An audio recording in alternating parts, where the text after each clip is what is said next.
pessoal, estamos começando mais uma sala de estudos. Esse ano de 2021, cada mês será um tema diferente e uma pessoa diferente vai vir aqui para ministrar com vocês um assunto. Esse mês, como é o mês das mulheres, nós vamos estudar mulheres extraordinárias, as mulheres da Bíblia e o que elas têm para nos ensinar. Todos os estudos desse mês de março vão ser baseados primeiramente na palavra e depois no livro do John MacArthur, 12 mulheres extraordinariamente comuns. Então são estudos elaborados para que a gente entenda a essência de cada mulher da Bíblia. Na sala de estudos de hoje nós vamos ver a história de Ruth, uma das histórias de romance e de resgate divino mais surpreendentes da palavra. Com certeza a maioria já ouviu sobre Ruth, já estudou um pouco sobre Ruth, mas na aula de hoje a gente vai estudar alguns detalhes que passam desapercebidos quando a gente está lendo a Bíblia. Então, quem foi Ruth? Ruth foi uma mulher que morava em Moabe, ela não conhecia a Deus, ela teve a história dela completamente transformada depois que ela teve um encontro com o Senhor. A história começa diante de um cenário de muita fome. É no final do período de Juízes, quando existia sempre um ciclo de apostasia, servidão, súplica e salvação da parte do povo. O povo abandonava o Senhor, o povo não seguia o que Deus tinha preparado para eles e eles viviam escravos dos inimigos. Os inimigos vinham, saqueavam, destruíam tudo que o povo tinha e o povo passava por um tempo de servidão e de fome muito grande. Depois disso sempre vinha um período de súplica, de arrependimento e Deus vinha então e salvava, como nos mostra o livro de Juízes. Então no período de servidão é que a família de Elimeleque resolve se mudar para Moabe. Moabe é uma cidade difícil e diferente para um povo que acredita em Deus morar, porque não sei se todos lembram, os moabitas, o Moabe, ele foi o filho gerado do incesto da filha de Ló com ele. Então era um povo completamente pagão, era um povo idólatra, não era um lugar para os servos de Deus estarem morando, mas a fome em Belém, onde Elimeleque morava, era tão grande que mesmo assim ali era melhor para morar. Elimeleque era casado com a Noemi e eles tinham como filhos Malom e Quilion. Então eles foram para Moabe, tentaram construir uma vida em Moabe. Os dois filhos casaram, o que também não era de costume os israelitas casar com os moabitas, mas eles precisavam constituir família e eles aceitaram e casaram com Ruth e com a órfã. Eles ficaram por volta de 10 anos em Moabe e uma tragédia chegou nessa família. O Elimeleque morreu e os dois filhos também morreram. Ruth, Noemi e a órfã ficaram sozinhas, 3 viúvas pobres sozinhas em Moabe. Nós não sabemos a causa da morte dos 3, provavelmente eles não morreram no mesmo dia e nem no mesmo tempo, no mesmo período, mas alguns estudiosos acreditam que eles tenham morrido de alguma doença decorrente da fome, de tanta fome que eles passaram. E aí a Noemi se depara com uma situação muito difícil. Nós já sabemos da história de como era a vida das viúvas nesse período. Talvez alguém possa pensar, mas eu também já fui, ou eu também sou uma viúva pobre, eu também sou uma idosa viúva, eu também sou pobre. Mas vale lembrar que as viúvas daquele tempo sofriam e tinham muita dificuldade, muito maior do que nos tempos de hoje. As viúvas praticamente tinham que passar a pedir comida, elas não podiam trabalhar, mulheres não trabalhavam, então elas passariam muita fome. Esse foi o dilema da Noemi: sair de Moabe, deixar marido e filhos sepultados naquele lugar e ir para outra terra em busca de comida. Então ela ouviu falar que Deus tinha levantado a sua mão em favor de Belém e ela se mudou com as noras para Belém. E no meio do caminho ela se lembra que não era justo com Ruth e com a órfã que seguissem ela, porque elas não teriam nada, ela não teria nada para acrescentar para as noras.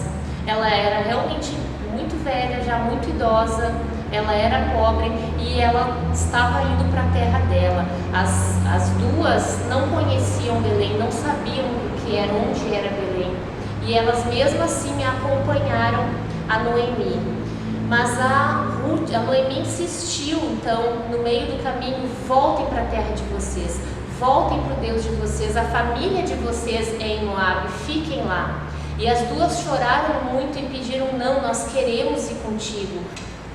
O primeiro capítulo de Ruth, a partir do versículo 15, diz assim: veja, sua concunhada está voltando para o seu povo e para o seu Deus, volte com ela. A Noemi insistiu, e aí a Ruth faz uma declaração de amor a Noemi e a Deus. Nesse momento ela diz assim: não insista comigo que te deixe e que não mais te acompanhe.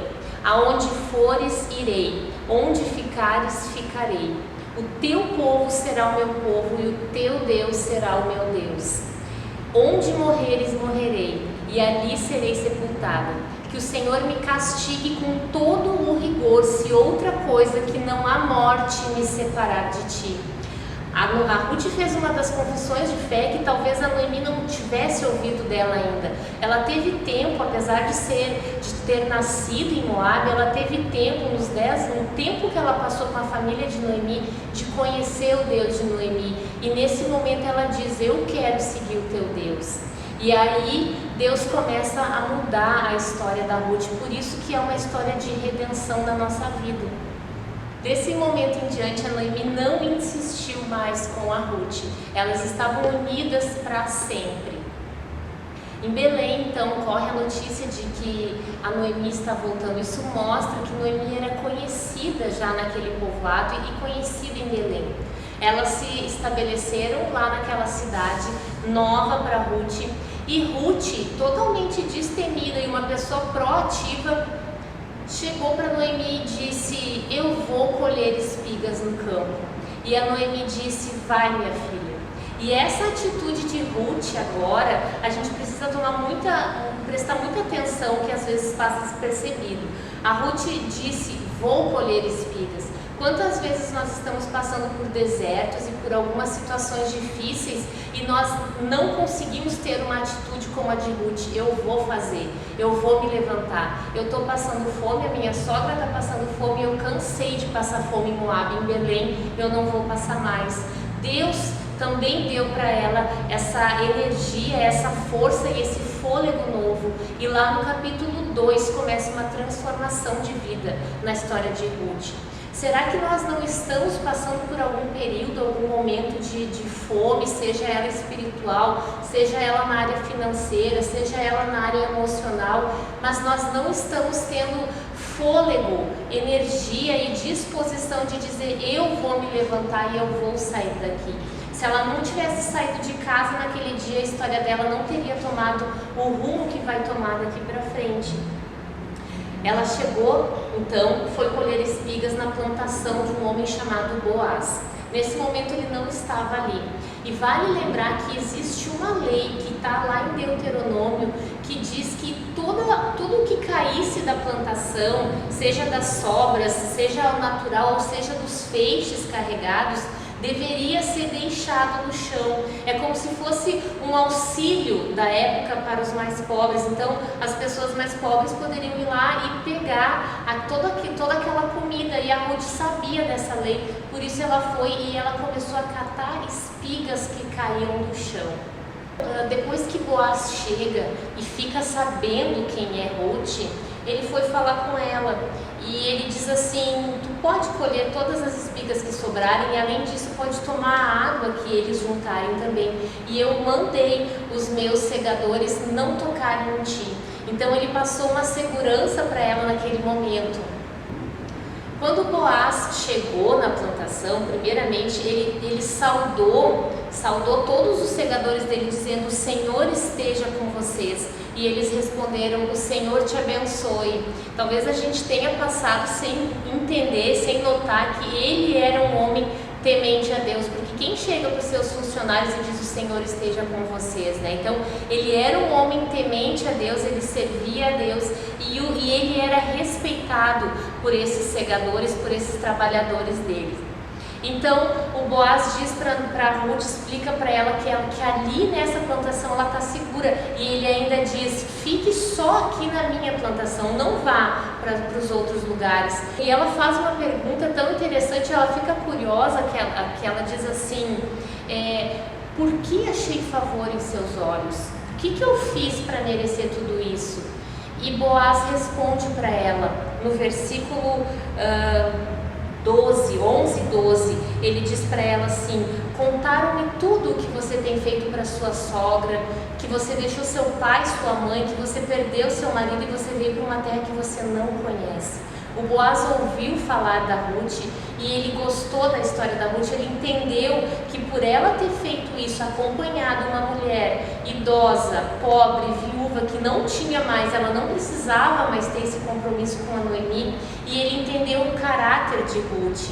E isso também a gente pode pensar: o que as pessoas pensam de nós, do nosso caráter, o que os nossos vizinhos podem dizer de nós se alguém chegar e perguntar por nós: esse eu conheço, ele é assim, esse outro não. A forma como nós nos portamos é a forma como as pessoas nos veem e têm o que falar de nós. A Ruth não estava querendo mostrar para o Boaz quem ela era. Boaz ouviu falar da fama de Ruth, isso foi o suficiente para ele gostar dela nesse momento.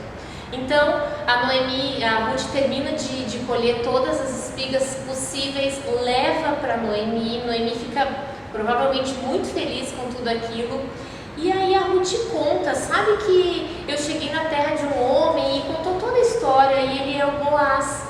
E a Noemi fica muito feliz com isso, porque a Noemi diz: Boaz é um parente próximo a nós, e ele pode ser o teu resgatador. E resgatador no hebraico, ela falou a palavra Goel, ele pode ser o teu Goel. E o Goel era aquele que poderia restaurar, restituir a família, restituir um problema que a família estivesse passando, às vezes até vingar o sangue de alguém da família. E Boaz era esse parente próximo. Existia também a lei do levirato, que o irmão teria que casar com a cunhada caso seu irmão tivesse falecido, para continuar o legado da família. Nós não sabemos quem era Boaz, se ele era um primo distante, se ele era um tio, nós não conhecemos, a Bíblia não fala, só diz que era um parente.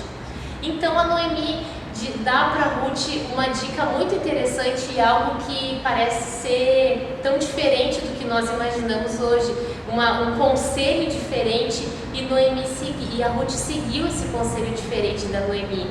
A Noemi diz assim: olha, quando ele for se deitar lá na plantação, quando ele estiver cansado, tu deita aos pés dele, espera ele dormir, pegar no sono, deita aos pés dele, e quando ele acordar, tu vai saber o que fazer. E a Ruth foi e cumpriu e obedeceu, seguiu o conselho da Noemi. Quando Boaz acordou no outro dia de manhã, ele disse: quem é você? Que isso? Ele realmente se espantou. Quem não se espantaria com uma mulher deitada aos seus pés quando acordasse? E a Ruth disse: sou Ruth, sua serva, e você é meu resgatador.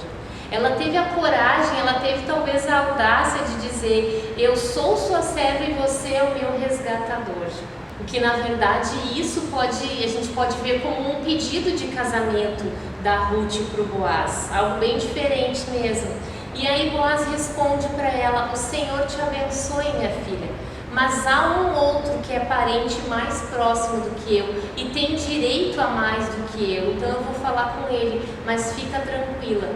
E Boaz vai e conversa com esse outro parente, mas por questões de negócio ele não aceita restituir a família, se casar com Ruth, comprar todos os terrenos de volta.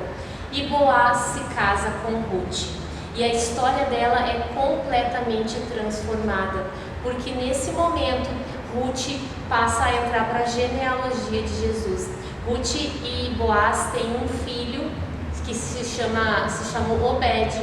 Obed foi pai de Jessé, que foi pai do Davi. Davi está na linhagem de Jesus. A Ruth entra para a genealogia de Jesus, que Mateus narra no capítulo 1, por ela ter feito todo esse caminho que ela fez, toda a história dela fez com que ela entrasse para uma era chamada, que o John MacArthur chama de era davídica, porque através de Davi muitas coisas aconteceram no povo de Israel. Uma mulher que poderia ter abandonado a sua sogra, que poderia ter ficado em Moabe, adorado a deuses pagãos, ela decidiu servir ao Senhor, ela decidiu buscar comida, e assim a história dela foi completamente transformada. Eu tenho certeza que essa história pode falar muito ao nosso coração. Talvez tu conheça alguém que precisa ouvir essa história, que precisa entender que Deus é um Deus que resgata, que por mais que nós passemos por tragédias na nossa vida, por mais que as coisas não saiam conforme nós tenhamos planejado, porque provavelmente Ruth não planejou e não sonhou com a história dessa forma, mas Deus sempre tem algo melhor para nós. A Ruth nos ensina que o favor de Deus é gratuito na nossa vida, mas nós precisamos correr atrás, nós precisamos nos mover. E Davi também sabia disso, porque lá em Salmo 18, 20, ele diz: o Senhor me tratou conforme a minha justiça, conforme a pureza das minhas mãos recompensou-me. Deus conhece o teu coração, Deus tem visto quais são as coisas que tu tem passado na tua vida e quais as transformações precisam ser feitas, assim como Ele fez na vida de Ruth. Então, com isso nós encerramos essa sala de estudos com uma mulher extraordinariamente comum, que foi a Ruth. Acompanha na próxima aula, próxima quinta-feira, às 20 horas, nas redes sociais da Igreja Seara, a próxima mulher extraordinária que nós vamos estudar. Deus abençoe vocês.